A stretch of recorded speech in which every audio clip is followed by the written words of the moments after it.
नमस्कार, मैं हूं प्रशांत और ये फिल्म नहीं आशा के इस एपिसोड में आज मैं खड़ा हूं मुंबई के बैंड्रा इलाके की शर्ली राजन रोड पे। और आज जिस शख्स से मैं आपकी मुलाकात कराने वाला हूं वो हिंदुस्तान के बहुत ही कामयाब डायरेक्टर, कामयाब प्रोड्यूसर हैं और अब वो अपना हॉलीवुड में डेब्यू कर रहे हैं बतौर डायरेक्टर।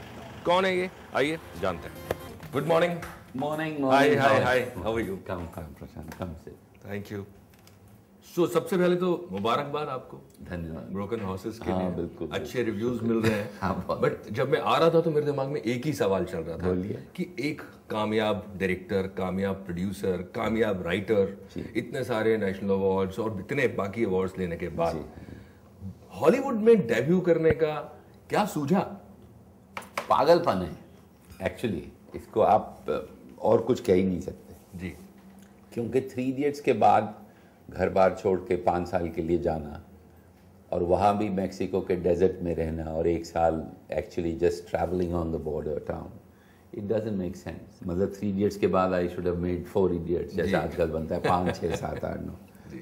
तो ये एक जुनून है, एक पैशन है, एक ड्रीम है। दैट इज़ व्हाई आई से कि ब्रोकन हॉर्सेस जो है वो एक फिल्म ही नहीं है, it's a dream that is come true. एक और चीज जो सेंसिबिलिटीज होती है हम हिंदुस्तानियों की, हम यहाँ देख के चीजें पलते बढ़ते हैं जी। उधर की सेंसिबिलिटीज को अपने अंदर उतारना और उन एक्टर्स के साथ काम करना कितना मुश्किल था? बहुत मुश्किल, बहुत मुश्किल था। जी, हम लोग बड़े लाउड लोग हैं, वार्म लोग हैं, दोस्त लोग हैं। हमारे यहाँ अमिताभ बच्चन अगर 1 घंटा लेट आता है तो वो विनोद यार ट्रैफिक वाज सो बैड, और हम भी कहते हैं सर आइए चाय पीजिए, लेट्स स्टार्ट वर्क। तो उसमें कोई ऐसा हमको ना तकलीफ होती है, हम लोग प्रिपेयर्ड हैं कि यार आ जाएंगे। एक बड़ा फैमिली सा माहौल है बिल्कुल।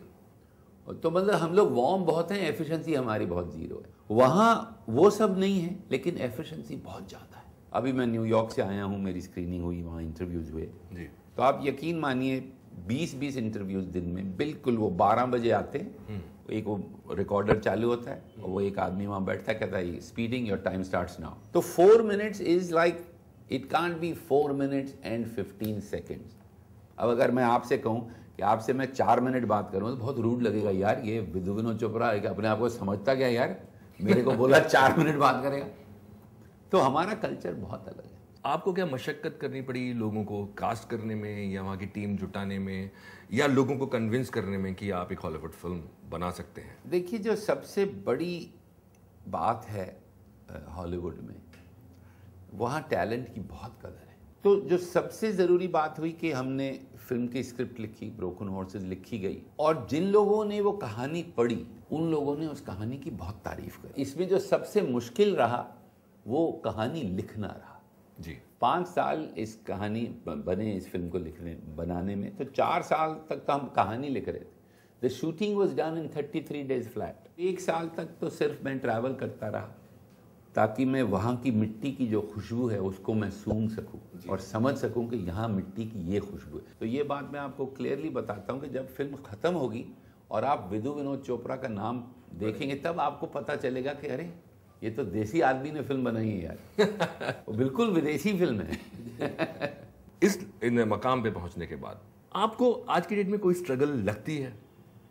देखिए, स्ट्रगल जो है वो लगती है ऐसा नहीं होता, स्ट्रगल क्रिएट करनी पड़ती है। अब आप पूछें किस चीज़ की स्ट्रगल है, कोई स्ट्रगल ही नहीं है। हम अगर पैसे दे के फोटो में अपनी छपवाएं तो नंबर 1 प्रोड्यूसर तो हम इजीली अपने आप को कह सकते हैं। 62 के हम हो गए हैं अभी, तो भगवान की दया से आराम से रह सकते हैं जब तक जिंदा रहेंगे। तो स्ट्रगल क्या है? स्ट्रगल जो वर्ड है उसको समझना बहुत ज़रूरी है।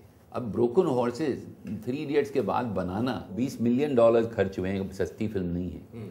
5 साल लगे, क्यों मैं बनाऊंगा? तो ये एक जुनून है कि आदमी कहता है यार मैं ये भी कर लूँ मरने से पहले, क्योंकि मौत तो है ही ना, मौत के पहले आदमी गम से निजात पाए क्यों गालिब ने कहा, तो वो तो सामने, वो तो है ही है। तो ये हमको क्रिएट करना पड़ता है।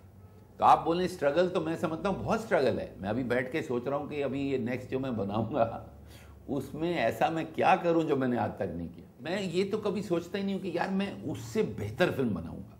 आजू बाजू देख के कि यार मैं इससे बहुत बड़ा हूँ, इससे मैं बहुत आगे निकल गया हूँ, ये तो सब बेकार की बात है, एकदम यूजलेस, इसको मैं समझता हूँ।